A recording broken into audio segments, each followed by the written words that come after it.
Bismillahirrahmanirrahim. Alhamdulillahi rabbil alamin. Wa bihi nasta'in ala umurid dunya waddin. Sallallahu ala sayyidina Muhammadin khatamin nabiyyin wa ala alihi wa sahbihi ajma'in. Rabbi syrah li sadri wa yassir li amri wahlul 'uqdatam min lisani yafqahu qawli.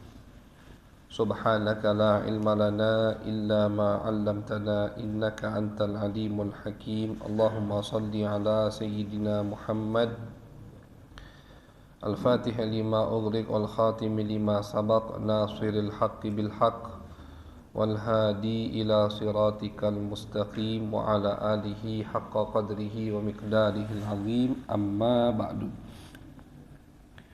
Wa bisanadil muttasil ila al-muallif Al-Imam An-Nawawi rahimahullahu ta'ala wa nafa'ana bihi wa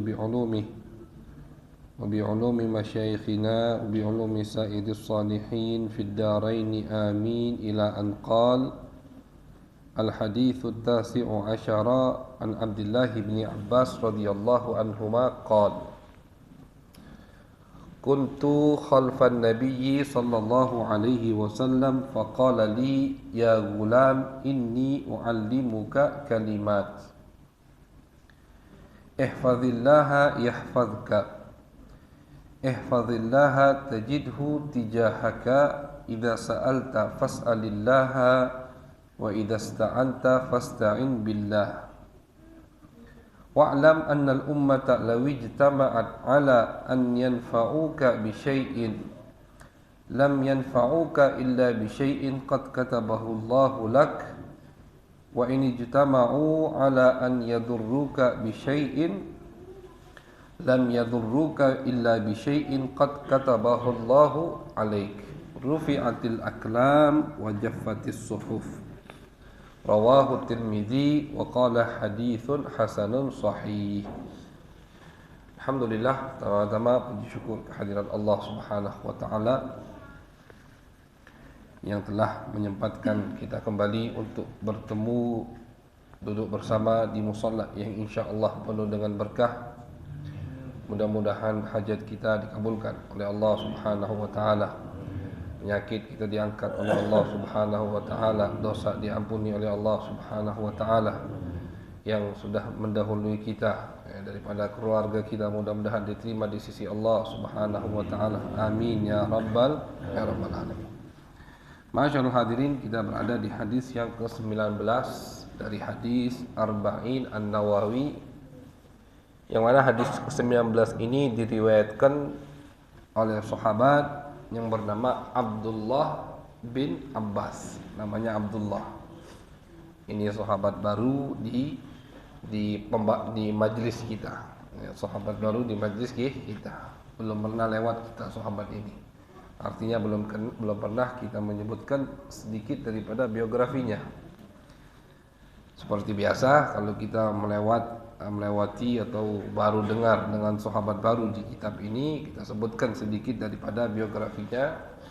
Abdullah bin Abbas, namanya Abdullah, ayahnya Abbas. Abbas ini adalah paman Nabi besar Muhammad sallallahu alaihi wasallam yang tidak khilaf ulama masuk Islam. Jadi Nabi itu pamannya ada 10. Karena Abdul Muttalib kakek Nabi punya putra 11. Punya putra 11 atau 10 putranya. Ya. Ayah Nabi yang paling kecil. Jadi kalau putranya 11 berarti paman Nabi 10. Kalau putranya 10, paman Nabi 9, kan begitu. Nah, paman Nabi yang 10 atau 9 tadi khilaf ulama. Itu ada yang tidak ada ulama berselisih, paman Nabi itu orang kafir, musyrik, tidak iman sama Nabi besar Muhammad sallallahu alaihi wasallam, yaitu Abu Lahab. Di Al-Qur'an disebutkan tabbat yada abi lahabin wa tab. Bahkan istrinya pun disebutkan sama Allah bahwasanya akan masuk neraka. Na'udzubillah min dzalik. Itu paman Nabi itu. Jadi ini untuk menunjukkan bahwasanya agama Allah itu tidak pilih-pilih. Yang ikut ayo, yang tidak ikut sudah. Gitu. Paman Nabi, Abu Lahab. Bahkan besan Nabi. Dua putri Nabi itu sudah diakadkan ke putra-putra Abu Lahab. Putri Nabi yang bernama Ummu Kulthum dan Ruqayyah itu sudah akad tapi belum kumpul, baru ijab qabul. Ketika Nabi bawa ajaran Islam, Abu Lahab tidak suka, tidak setuju, bahkan turun ayat mengancam, bahkan mengklaim sudah Abu Lahab dan istrinya masuk neraka. Abu Lahab ngomong ke anak-anaknya, ceraikan putri Muhammad. Mereka belum kumpul, cuman sudah ijab qabul. Diceraikan, akhirnya dinikahkan sama Nabi satu persatu kepada Sayyiduna Utsman bin Affan, kan begitu sejarahnya. Nah, jadi paman Nabi yang tidak ada khilaf, ulama mengatakan termasuk dia ini penghuni neraka, yaitu Abu Lahab. Di Al-Quran jelas. Ada yang khilaf ulama, berselisih ulama, ini paman Nabi ini muslim atau tidak, selamat atau tidak, masuk surga atau neraka. Siapa itu? Abu Thalib. Abu Thalib ini ulama punya banyak pendapat. Kebanyakan ulama mengatakan Abu Thalib paman Nabi ini masuk surga. Iman beliau itu kepada Nabi Muhammad, iman beliau itu kepada Allah, cuman tidak menampakkan keislamannya di masa hidupnya.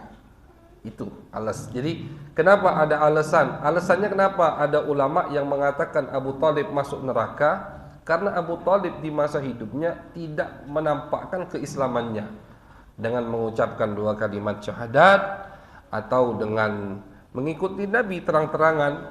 Waktu itu belum ada sholat, belum bisa mi'raj waktu itu, belum ada ibadah sholat. Jadi karena Abu Thalib tidak menampakkan keislamannya, sebagian ulama mengatakan Abu Thalib tidak muslim.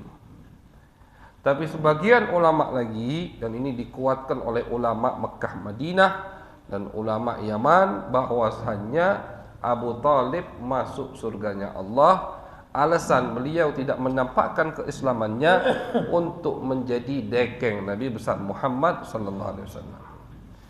Jadi Abu Thalib itu punya alasan sendiri kenapa beliau tidak menampakkan keislamannya. Kalau belaannya untuk Nabi, tidak usah dibahas. Itu ulama sepakat, luar biasa dia membela Nabi.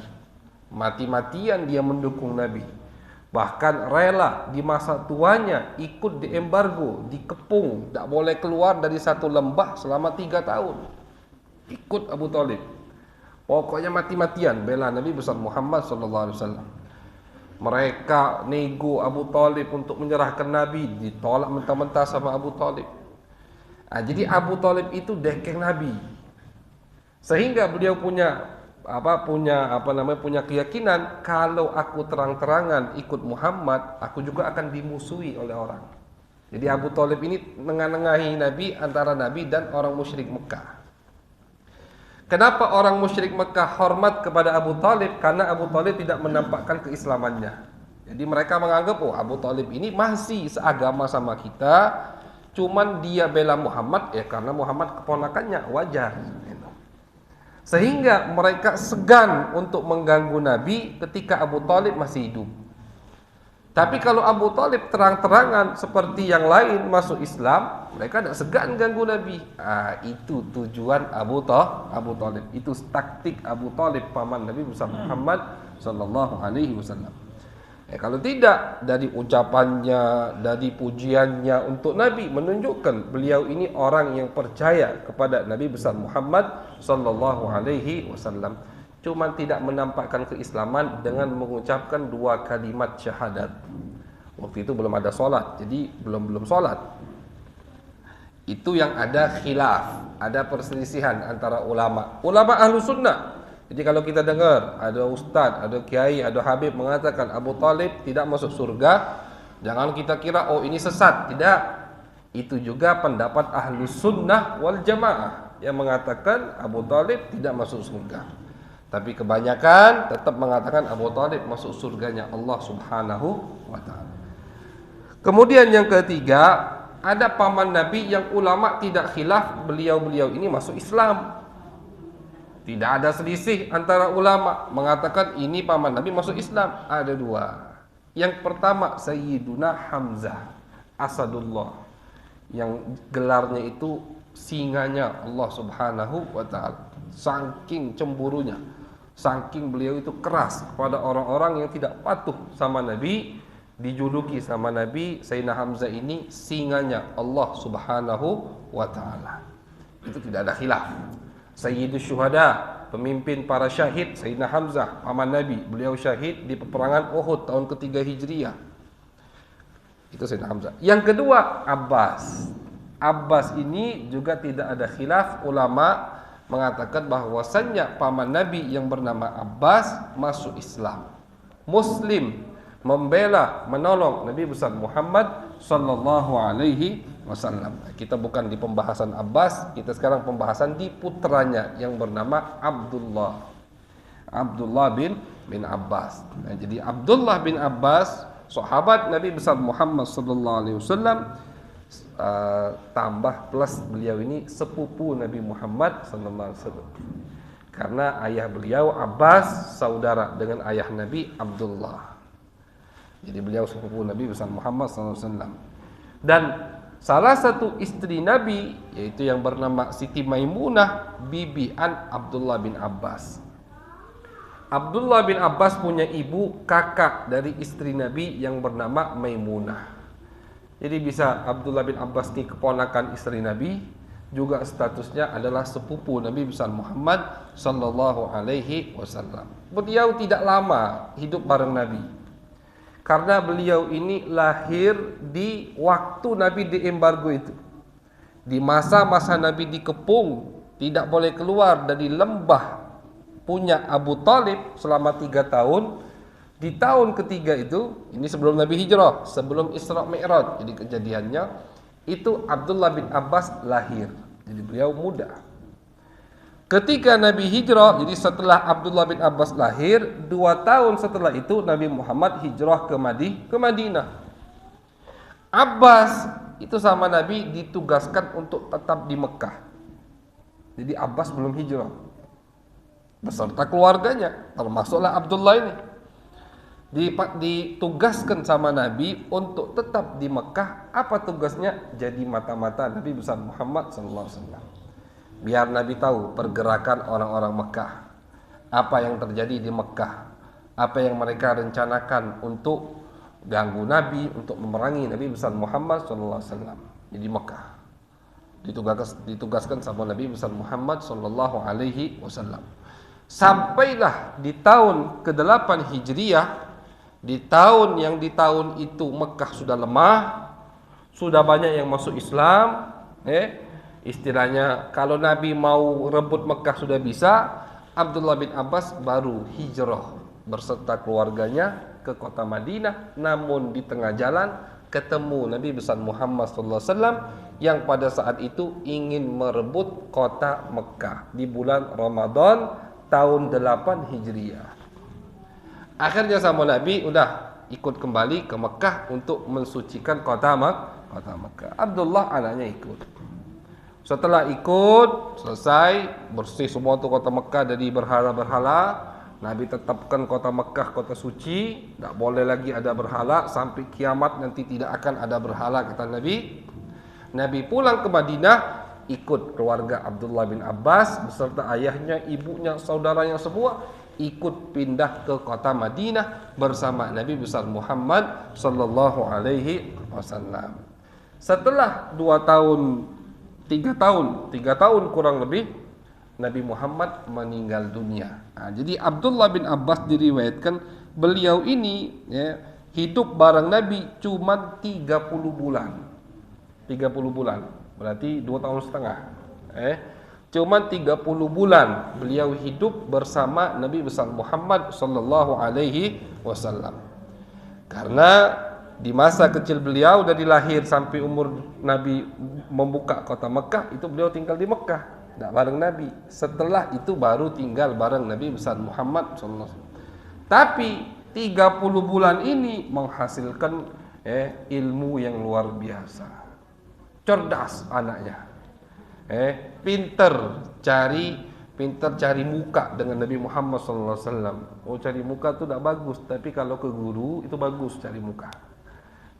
Ke orang alim, ke orang soleh, kita cari muka bagus. Biar apa? Biar kita mendapatkan doa mereka. Abdullah bin Abbas pinter, cari muka Nabi, rajin bakti ke Nabi, khidmat kepada Nabi besar Muhammad SAW, sehingga diceritakan bahwasanya suatu hari Abdullah bin Abbas lagi tidur di rumah bibinya. Bibinya tadi yang bernama Maimunah, istri Nabi besar Muhammad SAW.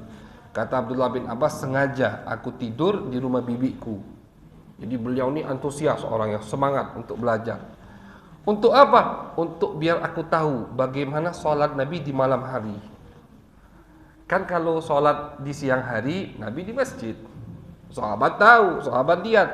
Kalau sholat di malam hari, Nabi di rumah. Yang tahu cuma istri-istri Nabi besar Muhammad SAW. Abdullah bin Abbas penasaran sama bagaimana cara Nabi qiyamul lail, bangun malam. Akhirnya kata Abdullah bin Abbas, aku tidur di rumah bibiku. Pas giliran Nabi di rumah bibiku, aku tidur di situ, nginep di situ. Izin sama Nabi besar Muhammad SAW. Beliau ceritakan, kami tidur, Nabi tidur, tidur Nabi di malam hari itu. Nabi tidur, istirahat. Kemudian di sepertiga malam terakhir Nabi bangun. Kata Abdullah bin Abbas, aku sudah siapkan tempat atau wadah untuk Nabi berwudu. Siapkan wadah. Nabi kaget. Lihat wadah udah siap itu. Siapa yang nyiapkan ini? Kata Nabi. Dijawab sama Siti Maimunah, Abdullah, wahai Rasulullah. Abdullah yang nyiapkan antum tempat wudu ini. Didoakan sama Nabi besar Muhammad sallallahu alaihi wasallam. Allahumma allimhu ta'wil wa faqihu fid din. Ini doa Nabi. Jadi beliau orangnya khidmat. Khidmat tu mau membantu, mau kerja untuk guru, untuk Nabi besar Muhammad. Tidak dibalas tangan kosong oleh Nabi besar Muhammad, langsung didoakan. Pintar jadi beliau untuk dapat doa Nabi, mancing doa Nabi besar Muhammad sallallahu alaihi wasallam. Apa kata Nabi? Allahumma allimhu ta'wil. Ya Allah, ajarkan dia ta'wil. Ta'wil itu tafsir Al-Quran. Wa faqihhu fid din. Pahamkan dia ya Allah tentang agamamu. Ini anak umur kurang lebih baru 9 tahun. Dapat doa Nabi besar Muhammad sallallahu alaihi wasallam. Betul, setelah Nabi wafat di zaman Sayyidina Umar bin Khattab, Nabi wafat zaman Sayyidina Abu Bakar 2 tahun. Zaman Sayyidina Umar, umur beliau mungkin pada saat itu baru 12 atau 11 tahun. Itu sama Sayyidina Umar, Abdullah bin Abbas diajak terus tiap ada rapat yang penting. Tiap ada rapat yang penting, Abdullah bin Abbas diajak sama Umar bin Khattab. Umar bin Khattab khalifah pada saat itu. Diajak. Sampai-sampai yang hadir rapat itu cemburu.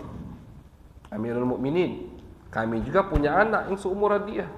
Kenapa anak kami tidak diajak, sedangkan dia yang diajak? Ini cemburu yang udah tua-tua. Sayyidina Umar diam, tidak dijawab sama Sayyidina Umar. Keesokan harinya Sayyidina Umar tes. Jadi jawabnya langsung pakai ngetes. Kata Sayyidina Umar, ayat yang berbunyi dites sama Sayyidina Umar dengan tafsir Al-Quran. Karena Sayyidina Umar tahu itu dapat doa Nabi besar Muhammad sallallahu alaihi wasallam. Dan Sayyidina Umar tahu dia ini, Abdullah bin Abbas ini rajin belajar, giat nuntut ilmu. Betul, beliau ini 30 bulan cuma sama Nabi. Cuma setelah Nabi wafat, beliau di Madinah keliling untuk belajar ilmu, keliling. Diriwayatkan beliau ini keliling sampai datangi siapa sahabat yang banyak dengar hadis dari Nabi. Oh fulan, didatangi sama Abdullah bin Abbas. Diketok pintu rumahnya, tak dijawab, ditunggu sama Abdullah bin Abbas. Ternyata orangnya lagi tidur siang ngomongnya. Bukannya dia balik, agak datang lagi, tak ditunggu. Ketika orang yang tadi itu yang punya sahibul bait yang didatangi oleh Abdullah bin Abbas bangun tidur, buka pintu, ada Abdullah bin Abbas, malu. Ini sepupu Nabi, keluarga Nabi besar Muhammad sallallahu alaihi wasallam.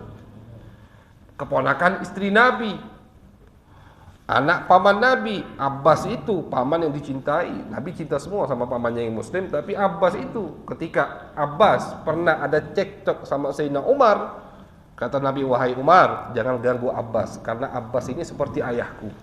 Begitu ya Nabi. Paman seperti ayah. Jadi ini orang sahabat yang didatangi rumahnya oleh Abdullah bin Abbas malu. Pas di depan rumahnya ada sepupu Nabi. Ada apa wahai keluarga Rasulullah? Kenapa sampai antum datang ke rumah ini? Sampai nunggu berjam-jam. Kata Abdullah bin Abbas, aku dengar kau punya hadis-hadis dari Nabi besar Muhammad SAW. Aku dengar kau pernah dengar hadis yang tidak didengar oleh sahabat lain. Aku ingin dengar hadis itu. Kata yang punya rumah, wahai misal Rasulullah, coba antum utus orang ke aku, biar aku yang datang. Jadi saking malunya sahabat itu, saking mereka hormat sama keluarga Nabi, mereka biar kami yang datang. Tidak, kata Abdullah bin Abbas, ilmu itu didatangi, bukan ilmu yang datang. Jadi walaupun dia sepupu Nabi, statusnya dari kabilah yang termulia pada saat itu, kalau untuk nuntut ilmu, beliau datang ke orang yang punya ilmu, rajin.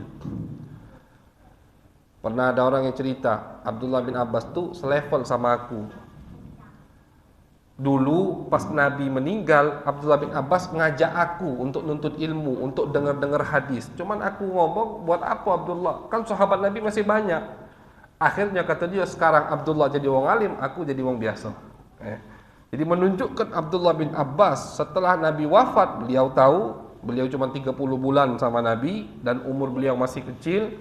Jadi beliau kejar semua ketinggalan beliau. Beliau dengar semua hadis Nabi yang didengar oleh sahabat-sahabat lain yang lebih lama hidupnya bareng Nabi besar Muhammad SAW. Barulah jadi wong alim. Jadi jangan, Kenapa Al-Fakir sebutkan cerita ini dulu? Jadi jangan, gara-gara doa Nabi dia jadi wong alim. Tidak. Doa Nabi betul jadi orang alim, tapi prosesnya tetap dengan belajar. Bukan cuma doa tidak pakai belajar jadi wong alim. Tidak mungkin seperti itu. Nah, jadi dibantu dengan doa Nabi, beliau juga orangnya giat, rajin belajar. Sehingga di zaman Sayyidina Umar, 2 tahun setelah Nabi wafat, tiap rapat penting Abdullah di samping Umar bin Khattab. Dan Umar bin Khattab dianggap oleh Abdullah bin Abbas seperti gurunya. Guruku itu Umar. Banyak dengar hadis Nabi dari Umar. Karena Sayyidina Umar lebih lama jelas hidupnya bareng Nabi.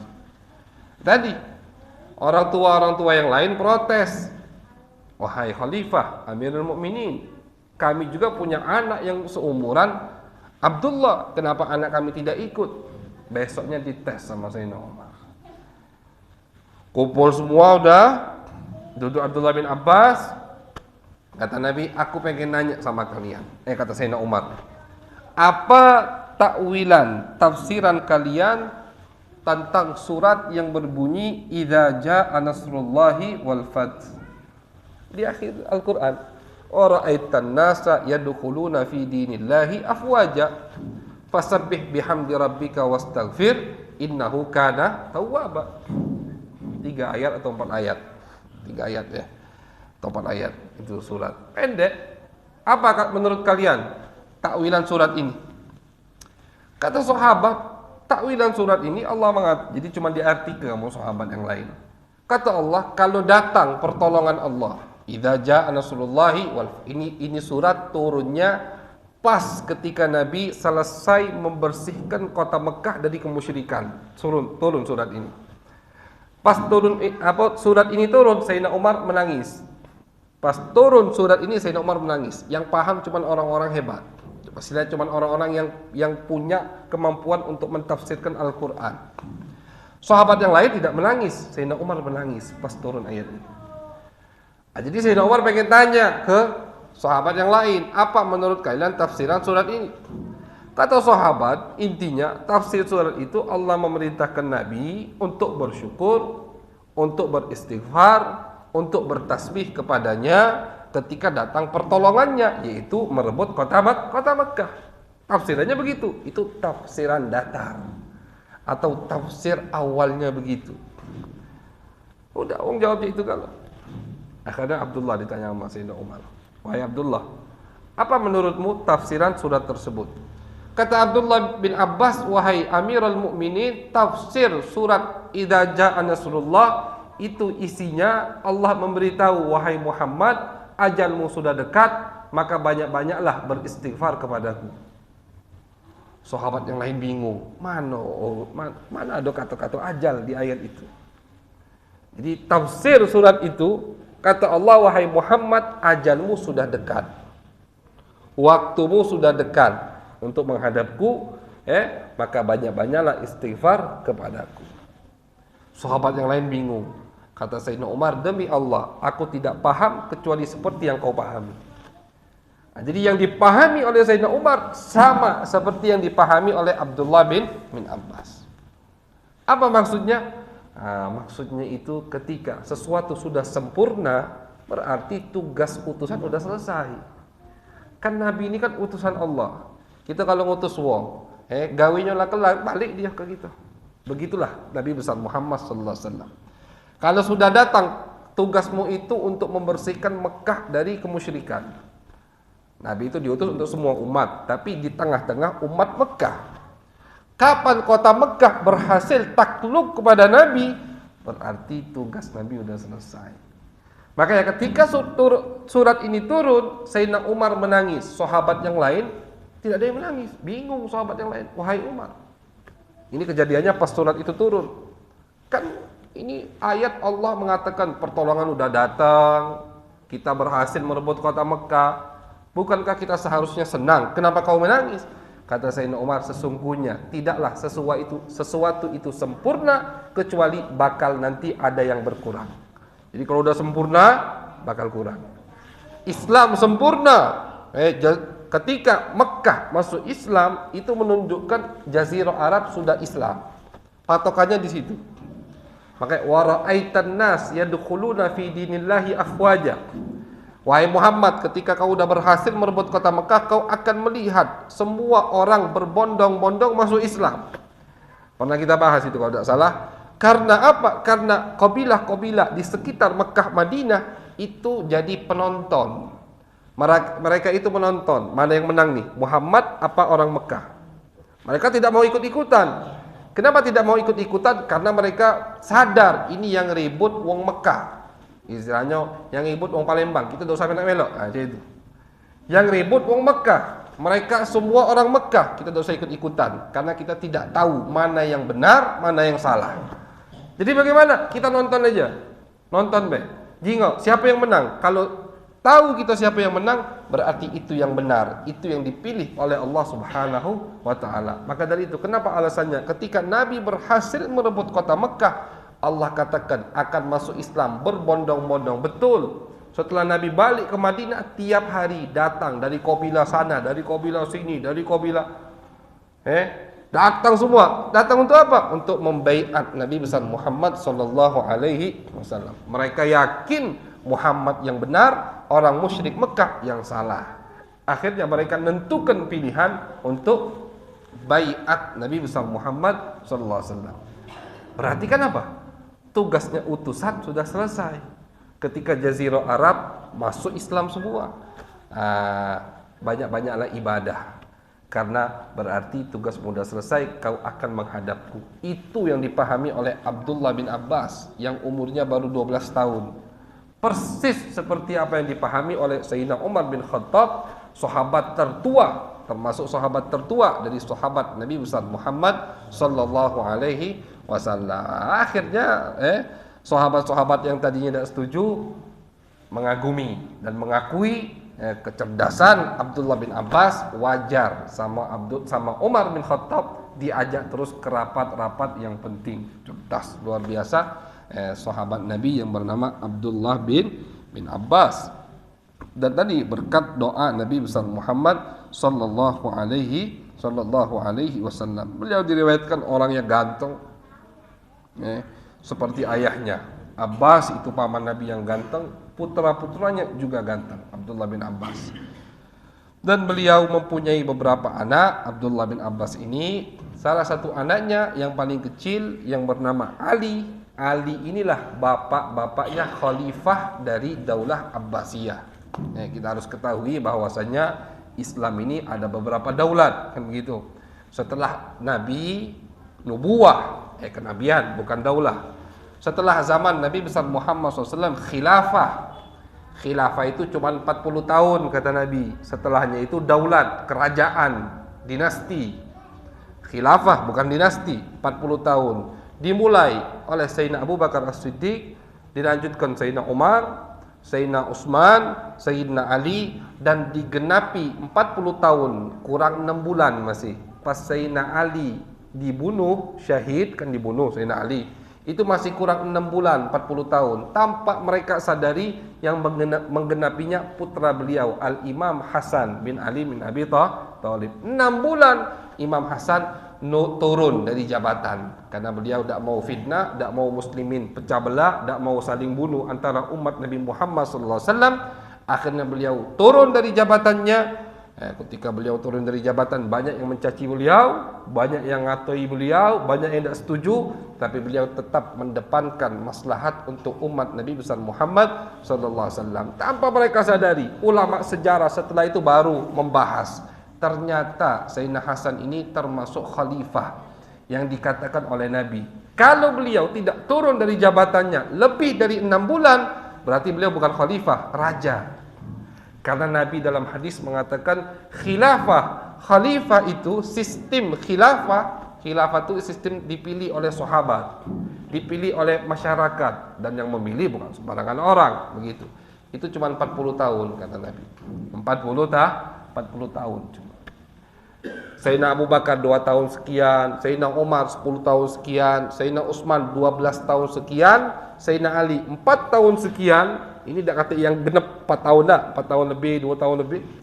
Sayyidina Hasan pas genapi bapaknya, sisa 6 bulan. Sayyidina Hasan kan bin Ali. Ibu beliau Sayyidah Fatimah, putri Nabi besar Muhammad SAW. Setelah Sayyidina Hasan, kata Nabi setelah 4 tahun akan berdiri dinasti, sistem kerajaan, bukan sistem khilafah. Betul, diambil langsung oleh Muawiyah, juga sahabat Nabi. Setelah Muawiyah anaknya kurang lebih 100 tahun. Daulah Umayyah, dinasti Umayyah itu kurang lebih 100 tahun. Kita tidak pungkiri banyak kezaliman terjadi di zaman tersebut. Kecuali pemimpin yang adil, Umar bin Abdul Aziz. Umar bin Abdul Aziz itu satu-satunya pemimpin yang adil dari Daulah Umayyah. Ternyata beliau adil karena beliau ini cucu dari Umar bin Khattab. Jadi ada tarikan dari yang baiknya istilahnya itu. Dinasti Umayyah selesai 100 tahun, dijatuhkan oleh dinasti Abbasiyah. Kita harus dengar, ada dinasti atau Daulah Abbasiyah. Daulah Abbasiyah ini kenapa dinisbatkan ke Abbas? Karena pemimpinnya cucu Abdullah bin Abbas yang kita lagi sebut ini. Abdullah bin Abbas, sahabat Nabi, sepupu Nabi, punya putra yang paling kecil namanya Ali. Ali ini punya putra atau cucu, dialah orang pertama kali yang mendirikan Daulah Abbasiyah. Jadi diperangi daulah, jelas pertumpahan darah antara umat muslim pada saat itu, yang namanya kerajaan, pasti ada pertumpahan darah. Yang pertama kali memimpin Daulah Abbasiyah yang bernama Abu Ja'far As-Saffah.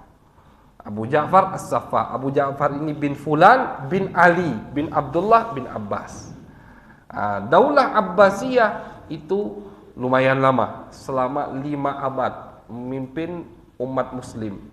Selama 5 abad, 500 tahun Daulah Abbasiyah memimpin umat muslim. Baru setelah itu jatuh ke Daulah Utsmaniyah yang di Turki sana. Jatuh ke Daulah Utsmaniyah, kurang lebih perputaran daulah Islam, dinasti Islam. Di Daulah Utsmaniyah jatuh, selesai khilafah atau daulah dinasti keislaman secara umum. Arti daulah Islamiyah itu harta yang di Indonesia ikut ke sana, begitu. Jadi semua umat Islam khalifahnya satu, yaitu yang mimpin daulah tersebut. Itu jatuh di tangan Mustafa Kamal Atatürk. Ya, ini orang tidak bagus, tidak baik. Cuman sebagian banyak mengira ini orang-orang baik, padahal sejarah aslinya ini orang-orang yang tidak baik. Orang yang banyak merusak agama Islam. Nah, jadi Daulah Abbasiyah itu keturunan dari Abdullah bin Abbas, misan Nabi besar Muhammad sallallahu alaihi wasallam. Beliau hidup dengan ilmu, tentu menyebarkan ilmu Nabi besar Muhammad. Beliau pemimpin semua ulama tafsir. Pemimpin semua ulama tafsir adalah Abdullah bin Abbas. Beliau betul tidak punya satu karangan, karena zaman dulu itu belum metodenya dengan mengarang, dengan menulis. Tapi semua kitab tafsir sekarang itu isinya penuh dengan pendapat Abdullah bin Abbas. Beliau orang dulu itu karangannya dari murid. Jadi Abdullah bin Abbas bukan mencetak kitab, tapi mencetak murid. Ikrimah, Mujahid, Sa'id bin Jubair, Tawus, ini semua pemimpin tafsir tabi'in di zamannya, semuanya murid Abdullah bin Abbas, sahabat Nabi besar Muhammad sallallahu alaihi wasallam. Dari mereka ini baru ke ulama-ulama tafsir banyak macam. Jadi kalau kita lihat di kitab tafsir, ada yang namanya Ikrimah, murid Abdullah bin Abbas. Kita lihat di kitab tafsir, ada yang namanya Mujahid, murid Abdullah bin Abbas. Ada yang namanya Sa'id bin Jubair, ada yang namanya Tawus, ada yang namanya, itu semua murid Abdullah bin Abbas radhiyallahu taala anhum. Beliau hidup dengan ilmu, dengan menyebarkan hadis Nabi besar Muhammad sallallahu alaihi wasallam, membela Imam Ali bin Abi Thalib. Beliau di pasukan Sayyidina Ali ketika ada kelompok-kelompok yang tidak mau patuh dengan Sayyidina Ali. Setelah itu beliau hijrah ke Taif. Jadi yang umrah, misalkan ada kesempatan mampir ke Taif, ziarah Abdullah bin Abbas. Karena beliau setelah udah mulai tua, tidak mau ikut politik lagi, politik sudah makin amburadul, makin kacau. Beliau tinggalkan semua dunia politik. Sayyidina Ali sudah meninggal, Sayyidina Hasan sudah meninggal. Akhirnya beliau pindah hijrah ke Taif. Di Taif lah beliau menyebarkan lagi ilmu-ilmunya dan meninggal dunia di sana. Dikuburkan di sana dan dibangun masjid di samping kuburan beliau. Sampai sekarang masih ada. Sampai sekarang masih ada Masjid Abdullah bin Abbas. Namanya Masjid Abdullah bin Abbas. Jadi kalau yang ada yang umrah, ada kesempatan mampir ke Taif. Taif itu kurang lebih kalau naik bis mungkin 2 jam. Dari Mekah itu 2 jam. Dia di puncak gunung. Taif itu puncaknya untuk orang Mekah. Kalau orang Jakarta punya puncak Bogor, istilahnya, orang Mekah punya puncak tempat yang dingin, pegunungan, itu namanya Taif. Makanya kata ulama, lihat qudratullah, luar biasa Allah Subhanahu wa taala sangat mampu. Di jazirah yang panas gersang ada satu tempat dingin. Taif dingin luar biasa. Hijau di sana, banyak hijau-hijauan. Buah-buah seger semua dari sana. Bahkan rata-rata buah yang ada di Mekah itu semua dari Taif. Tempatnya dingin, enak. Jadi orang Mekah itu kalau nak piknik ke Taif, dingin. Dan orang-orang Mekah dulu rata-rata punya rumah di Taif.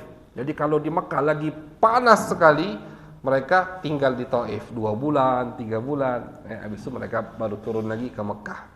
Kota yang berkah. Taif, kota yang berkah, kota yang pernah didatangi oleh Nabi. Taif itu termasuk kota lama yang sudah ada di zaman Nabi besar Muhammad. Di situ Nabi Muhammad baik sebelum hijrah atau setelah hijrah pernah datang ke Taif. Ada cerita kan Nabi pas lagi sebelum hijrah dakwah ke Taif, walaupun waktu itu dilempari sama orang Taif. Ada tempat-tempatnya. Tempat Nabi bersandar dijadikan masjid. Tempat Nabi makan anggur, ada cerita ya, Nabi habis dilempari itu, beliau lagi mengobati luka beliau. Ada satu budak yang akhirnya masuk agama Islam, ngasih Nabi anggur. Nabi makan anggur, tempat itu dijadikan masjid. Jadi banyak tempat-tempat bersejarah di Taif. Setelah Nabi hijrah, setelah Nabi berhasil merebut kota Makkah, itu Nabi langsung ke Taif habis itu. Nabi perangi orang-orang Taif dan mereka tidak mau perang. Mereka bertameng, mereka mengurung diri mereka dalam benteng. Mereka tidak mau perang, mereka tidak mau melawan, mereka juga tidak mau masuk Islam. Setelah Nabi kepung 25 hari ditinggalkan sama Nabi dan didoakan. Ya Allah, mudah-mudahan banyak yang masuk Islam dari wong Taif. Jadi wong Taif itu termasuk yang dapat doa Nabi besar Muhammad sallallahu alaihi wasallam. Betul, setelah Nabi nyampe Madinah, tak lama banyak dari wong Taif hijrah ke Madinah, datang kepada Nabi, membaiat Nabi besar Muhammad sallallahu alaihi wasallam. Jadi kota Taif termasuk kota yang masuk Islam tanpa peperangan, tak terjadi peperangan, ditinggalkan sama Nabi, akhirnya mereka sendiri terbuka hatinya untuk masuk Islam. Itu doa yang pertama. Doa yang kedua, kapan doa yang pertama? Doa yang pertama yang sebelum hijrah tadi, yang pas Nabi dilempari itu, datang malaikat Jibril, datang malaikat gunung Taif, kan datang tuh. Ya Rasulullah, aku dapat pesan dari Allah. Kalau kau mau, aku hancurkan penghuni Taif dengan ku gencet di antara dua gunung. Ini malaikat penjaga gunung. Apa kata Nabi? Jangan ya Allah. Mudah-mudahan dari anak keturunan mereka banyak yang masuk Islam. Jadi wong Taif itu dapat 2 kali doa Nabi Muhammad. Sebelum hijrah sama setelah hijrah, dan betul dikabulkan doa Nabi, banyak dari mereka yang masuk Islam. Jadi kota yang berkah luar biasa, pernah didatangi oleh Nabi, dapat doa Nabi besar Muhammad SAW, dan di situ ada sepupu Nabi, ada imam ahli tafsir, imam daripada syariat Nabi besar Muhammad SAW, Abdullah bin Abbas. Diriwayatkan ketika Abdullah bin Abbas meninggal di Taif, itu datang burung. Ada satu burung yang tidak pernah dilihat sama orang Taif, burung seperti ini. Fadakhala na'syahu, kemudian burung tadi masuk ke kuburan itu. Masuk ke kuburan itu dan hilang. Burung tadi masuk ke kuburan dan hilang. Tak kejiwaan keluarnya. Nah, kemudian ketika Abdullah bin Abbas dikuburkan, lagi diuruk tanahnya untuk menutup jasad beliau, orang-orang yang hadir mendengar ayat ya ayyatuhan nafsul mutmainnah irji'i ila rabbiki radiyatan mardiyah, tanpa mereka tahu siapa yang membaca. Jadi mereka mendengar ada yang membaca ayat tapi tidak kati uangnya. Ayat apa yang dibaca? Wahai jiwa yang sudah damai, mutmainnah, nafsu yang paling tinggi itu nafsu mutmainnah. Hawa nafsu kita ini ada 3. Yang pertama ammarah bisu, itu yang paling jelek, selalu mengajak kita untuk maksiat. Yang kedua lawamah, wa nafsi wa ma lawamah, di Al-Quran ada semua, yaitu lumayan. Yang lawamah ini lumayan, ngajak kita amal jelek, tapi setelah kita beramal jelek dia marahi kita. Nah, itu mencaci, mencela kita, nasihati kita. Tapi nasihatinya setelah kita melakukan amal jelek itu masih belum bagus. Yang ketiga mutmainnah. Inilah jiwa-jiwa para aulia, para anbiya, orang-orang yang dekat dengan Allah. Hawa nafsunya sudah mutmainnah. Mutmainnah apa? Udah tenang. Bizikrillah, dengan zikir kepada Allah, dengan ibadah kepada Allah. Itu. Jadi yang didengar oleh masyarakat yang hadir ketika menguburkan Abdullah bin Abbas itu, ya ayyatuhan nafsul mutmainnah, wahai jiwa yang sudah tenang, irji'i ila rabbiki radiyatan mardiyah. Kembalilah ke Tuhanmu dalam keadaan kau diridhoi oleh Tuhanmu dan kau ridho kepada Tuhanmu. Ini kedudukan yang tinggi, ridho sama Allah dan Allah ridho sama dia. Ini ayat didengar oleh yang hadir di saat penguburan Abdullah bin Abbas tanpa mereka lihat siapa yang membacanya. Tidak tahu siapa yang membaca. Dikuburkanlah, dan itu terjadi di tahun 67 Hijriah. 67 Hijriah berarti kurang lebih 57 tahun setelah wafatnya Nabi besar Muhammad SAW. Karena Nabi wafat di awal tahun 11. Nabi wafat di awal tahun 11 Hijriah. Beliau meninggal di tahun 67 Hijriah. Dengan ilmu banyak yang beliau tinggalkan, murid cetakannya banyak sekali, ilmunya tersebar sampai sekarang. Dan sekarang ada ulama yang mengumpulkan semua tafsiran Abdullah bin Abbas, kurang lebih tafsirannya 15 jilid kurang lebih. Dan itu belum semua yang tercatat di kitab-kitab dikumpulkan, itu kurang lebih 15 jilid tafsiran Abdullah bin Abbas untuk ayat suci Al-Quran. Berkat apa? Berkat giatnya beliau dalam menuntut ilmu dan doa Nabi besar Muhammad sallallahu alaihi wasallam. Doa Nabi, ya Allah, pahamilah dia takwil, ajarilah dia tafsir Al-Quran, dan pahamkanlah dia tentang agamamu ya Allah. Diijabah doa Nabi besar Muhammad sallallahu alaihi wasallam. Itu kurang lebih biografi Abdullah bin Abbas, perawi hadis ke-19. Namun karena waktu, jadi kayaknya hadisnya tak sempat kita baca. Jadi tak apa-apa. Setiap pertemuan, misalkan umpama perawinya terlalu panjang, karena memang ini bukan sembarangan orang. Ini udah kita persingkatnya ini udah kita persingkat, udah kita ringkas luar biasa. Cuman masih waktu tak sempat untuk kita bahas hadisnya. Insyaallah hadisnya akan kita bahas. Artinya, maknanya tadi kita udah baca alhamdulillah hadisnya, insyaallah akan kita bahas di pertemuan yang akan datang. Mudah-mudahan kita diberikan kesehatan oleh Allah Subhanahu wa taala, diberikan semangat sehingga selalu bisa menghadiri majlis-majlis ilmu, majlis-majlis khair, majlis-majlis baik. Amin ya rabbal alamin. Wassallallahu ala sayyidina Muhammadin wa ala alihi wa sahbihi wa baraka wa sallam. Walhamdulillahi rabbil alamin. Wassalamualaikum warahmatullahi wabarakatuh.